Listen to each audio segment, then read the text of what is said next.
tráfico, extorsão, prostituição e assassinato.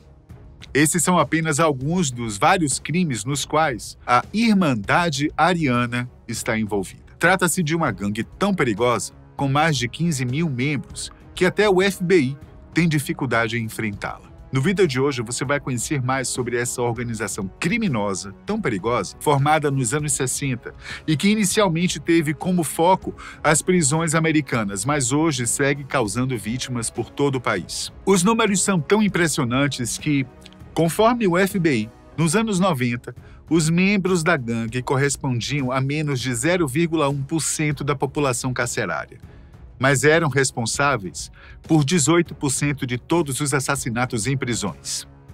Essa é a Irmandade Ariana. O começo da Irmandade remonta à década de 60, um período marcado na história dos Estados Unidos por uma forte segregação racial. Escolas, banheiros e até mesmo locais públicos faziam parte dessa segregação, dividindo as pessoas conforme sua cor de pele. Entretanto, em outro lugar, isso também acontecia com frequência, nas prisões. Ao longo dos anos 60, as autoridades começaram a dessegregar as prisões estaduais e federais, o que fez explodir diversos confrontos violentos entre os presos. O período ainda compreendia uma população extremamente racista, e o ambiente carcerário via isso explodir em confrontos físicos. À medida que o processo de dessegregação acontecia nas prisões, diversas gangues foram organizadas conforme as linhas raciais. Em 64, na prisão estadual de San Quentin, na Califórnia, foi onde tudo começou. Na prisão, uma gangue dominava as outras, a Black Guerrilla Family, e em resposta, diversos detentos brancos se uniram para formar a primeira grande gangue supremacista do país. Os membros originais eram motoqueiros irlandeses, conhecidos como Diamond Tooth Gang, pois usavam cacos de vidro nos dentes. Após se unirem com outras pequenas gangues, eles logo assumiram a alcunha de Irmandade Ariana, tomando como base a ideologia supremacista branca de uma suposta raça ariana, uma ideia distorcida que foi popularizada pelo regime nazista. Era comum um embate entre a Irmandade e a Black Guerrilla Family, obrigando os detentos a escolherem um lado da guerra. Após sua formação na década de 60, os anos 70 marcaram a expansão da Irmandade. Como forma de conter a gangue, a justiça americana decidiu por espalhar seus líderes em diversas prisões federais da Califórnia. Eles apenas aproveitaram essa oportunidade para se organizarem dentro do sistema prisional federal. Como resultado, isso fez com que a organização se dividisse em dois ramos: a Irmandade Ariana da Califórnia e a Irmandade Ariana da prisão federal, cada qual com seus governantes mais aliadas. Na esperança de dividir a Irmandade, a justiça acabou, na verdade, contribuindo para a criação de duas famílias criminosas relacionadas. O Departamento de Correções da Califórnia observou um aumento expressivo de violência relacionada a gangues, todas com motivação racial. Embora nem todos os casos de violência fossem atribuídos à Irmandade Ariana, ela começou rapidamente a fazer seu nome, sendo temida por todos. Em 1975, uma verdadeira guerra racial explodiu nas prisões da Califórnia. De um lado estava a Irmandade Ariana, do outro gangues prisionais famosas como a Black Guerrilla Family e a gangue latina Nuestra Família. Foi nesse período também que a Irmandade assinou uma trégua com outra gangue racista, a Máfia Mexicana, que também travava uma batalha contra os mesmos inimigos.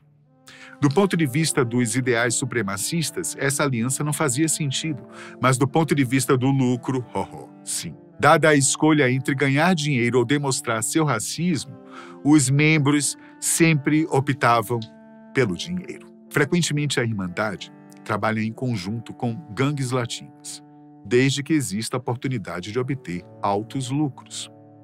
Os anos 70 também foram marcados por um ilustre e famoso membro da Irmandade, Charles Manson. Na época, vários membros da família Manson estavam na prisão e a Irmandade os usava para contrabandear drogas e armas para os presídios. Já com relação ao próprio Charles Manson, ele não foi aceito como membro, pois se recusava a sujar as próprias mãos eliminando outros presos. Além disso, a breve aliança entre eles não durou muito tempo, pois a organização se ofendeu com o assassinato da atriz Sharon Tate, crime esse encomendado por Charles Manson. Manson pode até não ter entrado para a Irmandade, mas os anos 70 observaram uma verdadeira expansão em suas fileiras. Nesse período, a gangue contava com menos de 100 membros. Contudo, à medida que foram agregando outros grupos racistas e skinheads, seus números foram crescendo. Atualmente, estima-se que fazem parte da Irmandade cerca de 15 a 20 mil pessoas, todas espalhadas, principalmente pelas prisões federais e estaduais do país, mas também há membros que atuam nas ruas. Novos membros são sempre aceitos, desde que cumpram o ritual de iniciação.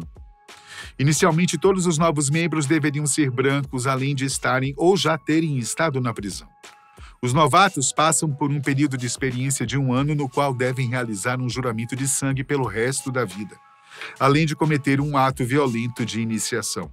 Esse ato consiste em atentar contra um membro de uma gangue rival, ou até mesmo agredir um guarda da prisão. O lema da Irmandade é simples: sangue dentro, sangue fora, indicando que uma vez que uma pessoa faz parte da gangue, a única saída é a morte. Para os que conseguem cumprir o processo de iniciação, há algumas leituras obrigatórias que eles devem realizar. Livros como Mein Kampf, de Hitler, A Arte da Guerra, de Sun Tzu e O Príncipe, de Maquiavel, estão entre essas leituras. Assim como a maioria das gangues prisionais, aqui os membros também podem ser facilmente identificados com uma marca, uma tatuagem no corpo. A tatuagem apresenta alguns designs distintos, mas todos eles indicam palavras como Aryan Brotherhood, AB, 666, HH para Heil Hitler ou diversos outros símbolos nazistas no corpo. A Organização de Advocacia Centro de Direito da Pobreza do Sul, conhecida como SPLC, é responsável por monitorar grupos extremistas e de ódio nos Estados Unidos. Eles descrevem a Irmandade Ariana como a maior gangue prisional supremacista branca do país e um sindicato do crime nacional. No início, a Irmandade atuava com um sistema de votação entre os membros, de modo a eleger os líderes. Contudo, nos anos 80, conforme o número de membros se expandia, uma votação simples já não era mais possível. Foi então implementada uma estrutura hierárquica, semelhante à dos militares, tendo em vista que muitos membros da Irmandade serviram no Exército. Estabeleceu-se um conselho de 12 homens, supervisionado por uma comissão de 3 homens. Devido à natureza clandestina da gangue, não há informações claras sobre quem são, atualmente, os seus líderes supremos.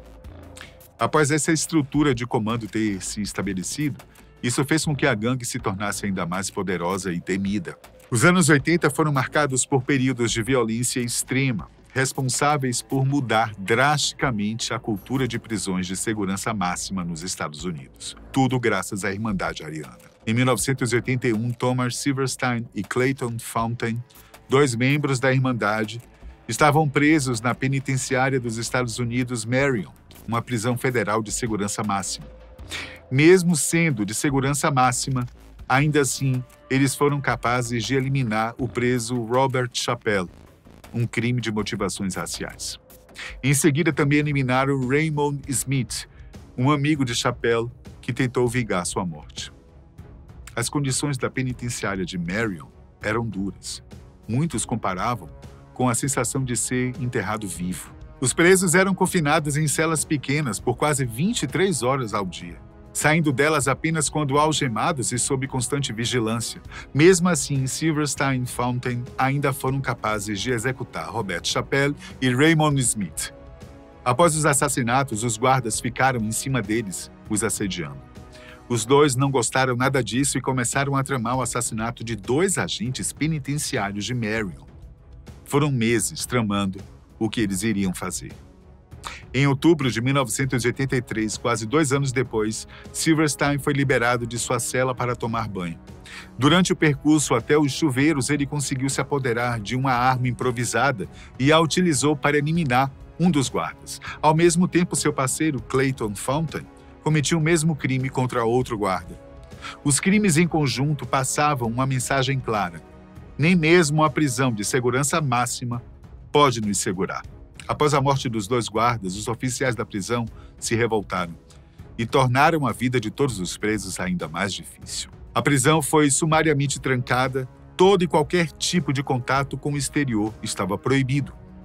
Diariamente, todos os prisioneiros passaram a ser agredidos pelos guardas, fossem eles membros da Irmandade ou não. Confinados em suas celas minúsculas com camas de concreto, eles tinham direito a 90 minutos de recreação por dia, o que era feito no corredor, bem em frente de suas próprias celas. Grupos de direitos humanos tentaram intervir, acusando as medidas adotadas como práticas de tortura, mas, do ponto de vista do governo, a estratégia dos guardas estava dando certo. Em 1998, Norman Coulson, ex-diretor do FBI, chegou a dar uma entrevista dizendo que não há como controlar um subconjunto muito pequeno da população carcerária que não demonstra absolutamente nenhuma preocupação com a vida humana. Silverstein e Fountain receberam várias sentenças de prisão perpétua. Outra sentença não é impedimento. Depois de 83, os assassinatos e agressões em Marion caíram drasticamente, fazendo dela uma das penitenciárias mais seguras do país. O confinamento na penitenciária durou até 2006, quando ela foi rebaixada para uma unidade de segurança média.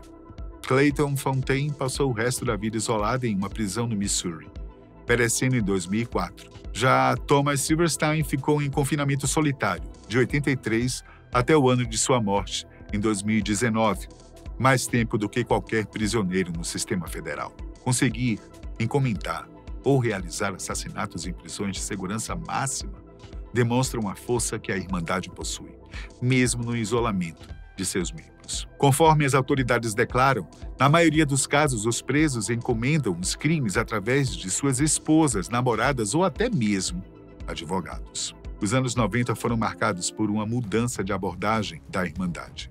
Agora, o foco das atividades não mais se concentrava em mortes por razões raciais, mas sim no crime organizado, principalmente no narcotráfico. Os líderes reconheciam que esse era um mercado lucrativo e começaram a traficar dentro das prisões até mesmo para presos negros e latinos, outrora inimigos jurados. Desde que começou a obter poder dentro do sistema prisional dos Estados Unidos, a guerra racial da Irmandade tornou-se algo secundário. A gangue institui até mesmo um sistema de cobranças entre os seus, uma espécie de imposto, no qual todo tipo de empreendimento criminoso realizado pelos membros estava sujeito a uma cobrança de 20%. Todos deveriam respeitar essa taxa ou estariam sujeitos a encarar as consequências. Na década de 90, o poder e a influência da Irmandade Ariana ultrapassou o da máfia italiana, conhecida como Cosa Nostra Americana. Isso ficou em evidência quando o gangster italiano John Gotti, chefe da família Gambino, foi agredido por um preso quando estava na penitenciária federal de Marion e contratou os serviços da Irmandade para se livrar de seu agressor. Como resposta imediata, a polícia transferiu o agressor de Gotti, temendo uma possível retaliação. Em 93, mais um motim iniciado pela Irmandade. Dessa vez, a revolta aconteceu na prisão de Lucasville, em parceria com membros dos Black Muslim e outras gangues locais.